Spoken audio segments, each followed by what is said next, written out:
Assalamualaikum warahmatullahi wabarakatuh. Perkenalkan, saya Nisa Nabila dengan NIM 192231142 yang hari ini akan mempresentasikan mengenai penerapan metode dietary history dalam survei konsumsi pangan. Untuk pendahuluannya, dietary adalah metode penilaian konsumsi pangan yang dilakukan melalui wawancara mendalam untuk mengetahui kebiasaan makan seseorang dalam jangka waktu tertentu, biasanya beberapa minggu hingga beberapa bulan terakhir. Metode ini tidak hanya menggali informasi mengenai jenis dan jumlah makanan yang dikonsumsi, tetapi juga pola makan sehari-hari, variasi menu pada hari kerja dan hari akhir pekan, kebiasaan khusus seperti ngemil atau pantangan makanan, serta faktor yang mempengaruhi pilihan makanan, termasuk cara memasak dan frekuensi makan di luar rumah. Dengan cakupan informasi yang luas, diet story dianggap mampu memberikan gambaran yang lebih menyeluruh mengenai pola konsumsi pangan dan asupan zat gizi seseorang, sehingga sering digunakan dalam penelitian gizi maupun praktik klinik untuk mendukung intervensi dan konseling gizi. Untuk selanjutnya adalah artikel utama, di mana pada penelitian ini menunjukkan bahwa MDHQ baik dalam bentuk kertas maupun daring itu mempunyai validitas yang relatif cukup baik untuk memperkirakan pola konsumsi di tingkat populasi. Nah, juga meskipun hasilnya masih bervariasi pada jenis nutrisi, jenis kelamin, serta waktu makan. Secara umumnya, nilai korelasi eksperimen yang dihasilkan berkisar pada tingkat rendah hingga sedang, yang menjelaskan bahwa MDHQ tidak dapat sepenuhnya digantikan oleh metode pencatatan diet yang lebih akurat. Tapi alat ini juga tetap bermanfaat untuk memberikan gambaran besar mengenai kebiasaan makan masyarakat. Untuk analisis blend admin sendiri memperlihatkan adanya bias dan rentang kesepakatan yang cukup luas sehingga luas sehingga pada tingkat individu. MDHQ juga masih memiliki keterbatasan yang signifikan.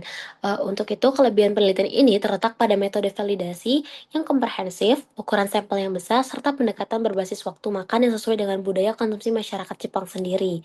Namun, keterbatasannya adalah estimasi pada beberapa kategori makanan dengan frekuensi konsumsi rendah masih tidak akurat, serta generalisasi hasil kebudayaan makanan lain dari luar Jepang masih juga terbatas.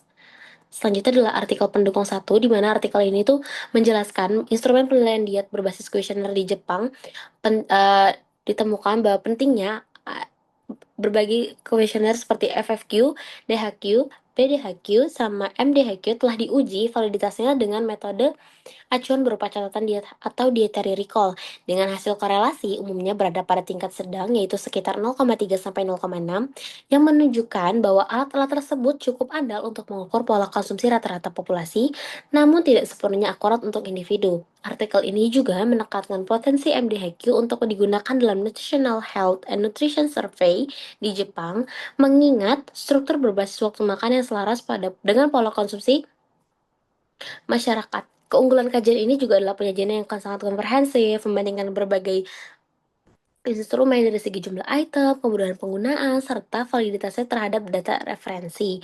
Namun demikian, perbedaan validitas antara alat ukur dan antar jenis nutrisi masih cukup besar. Untuk itu, meskipun versi daring kuesioner mulai digunakan, tingkat partisipasi dan kepraktisan di lapangan masih perlu dievaluasi lebih lanjut. Secara keseluruhan, artikel ini menyimpulkan bahwa tidak ada satupun instrumen yang benar-benar sempurna, tetapi kuesioner seperti MDHQ cukup menjanjikan sebagai alat praktis dalam survei diet berskala nasional. Selanjutnya adalah artikel pendukung kedua, yaitu di mana artikel ini melakukan scoping review terhadap berbagai kuesioner diet yang telah diuji validitasnya di Jepang untuk menilai kemungkinan penggunaannya dalam NHNS.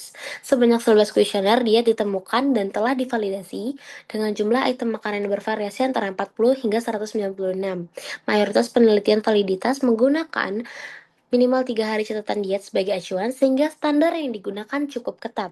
Rata-rata nilai korelasi antara kuesioner metode acuan adalah 0,35 sampai 0,57 untuk nutrisi dan 0,28 sampai 0,52 untuk kelompok makanan. Hasil ini memperkuat temuan sebelumnya bahwa kuesioner diet dapat menggambarkan pola konsumsi pada tingkat populasi yang cukup baik, tetapi memiliki keterbatasan ketika diterapkan untuk penilaian individu. Beberapa instrumen bahkan menunjukkan bahwa perbedaan antar kelompok hingga kurang lebih 20% dibandingkan metode referensi. Akan tetapi keterbatasannya sama seperti kajian sebelumnya, variasi validitas antara instrumen dan antar nutrien masih cukup besar, serta penerapan pada populasi di luar Jepang masih diragukan karena perbedaan budaya makan. Untuk secara umum, penelitian ini menegaskan bahwa kuesioner diet berbasis populasi adalah pilihan yang sangat praktis dan relevan untuk survei nasional, tetapi tetap memerlukan adaptasi kontekstual dan pembaruan data agar tetap valid.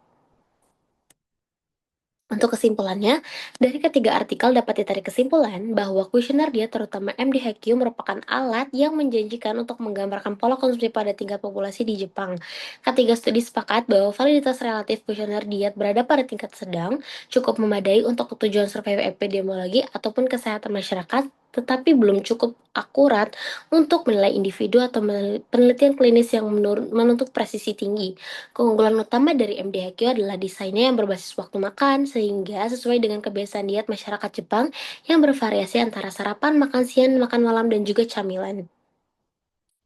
Hal i- hal tersebut membuat MDHQ lebih reprehensif dibandingkan instrumen lain yang hanya menilai total konsumsi tanpa mempertimbangkan pola distribusi antar waktu makan. Namun keterbatasan yang konsisten ditemukan adalah adanya bias rentang kesepakatan yang lebar serta variasi validitas antar nutrien dan antar kategori makanan.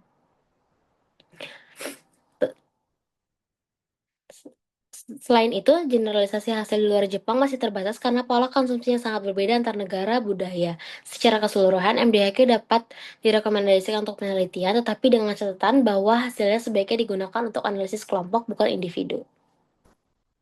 Sekian presentasi dari saya. Terima kasih. Wassalamualaikum warahmatullahi wabarakatuh.